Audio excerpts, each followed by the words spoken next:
Hello, my friends. In this video, it's about why I decided to invest 10,000 euros in Ethereum, so stay tuned. Let's move on to my Ethereum position. Of course, I didn't buy everything at once. That would have been just plain stupid. This was confirmed again today. I have already built up just over half of my position and I'm now always waiting for opportunities to increase this position. Today was another such opportunity and I will try to buy the position piece by piece to get the best possible buy-in. So I would now say, let's get to why I am so convinced about Ethereum. The first point is the inflows into the two ETFs of Ethereum and Bitcoin. Here you can see very clearly yesterday we had 17 million inflows in Ethereum. At first one might think, okay, that's actually not that much, but considering that the price of Ethereum fell yesterday and we still have 17 million inflows, what does that mean? Quite simply, institutions are accumulating Ethereum while retail traders are selling again. The Bitcoin ETF had $114 million in outflows yesterday, while Ethereum remained strong and had no outflows. So if that doesn't an extremely good sign, then I don't know, folks. We've also seen this in the last few days. While Ethereum always relatively strong,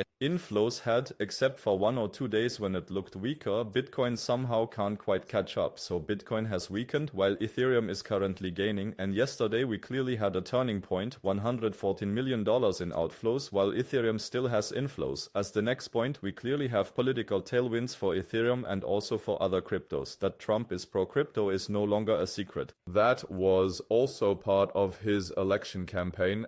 Post from Eric Trump where he says again that Ethereum, in his opinion, should be at $8,000 by now and that Ethereum is still undervalued. Here we see another post from Eric Trump where he said, in his opinion, now would be a good time to buy Ethereum. Here we see an overview of Donald Trump's crypto portfolio again, and here we see that Donald Trump is 95% invested in Ethereum, and it's not about a few tens of thousands of dollars or so, but really about hundreds of millions. There are also various sources for this, so you can read up on it a bit yourself. As president, he will definitely advocate for these pro-crypto initiatives to be further advanced. Another very important point is, of course, the Ethereum infrastructure itself, because the latest Ethereum update ensures that Ethereum is burned with every transaction. You can see that again here at the bottom left, so 65,000 Ethereum are burned every year, and the little bit that is added, that will be simply absorbed back by the ETFs without any problems. That means sooner or later we will definitely see a supply shock with Ethereum and then the prices will rise rapidly again. The next point is the MVRV-Z Score or Z Score.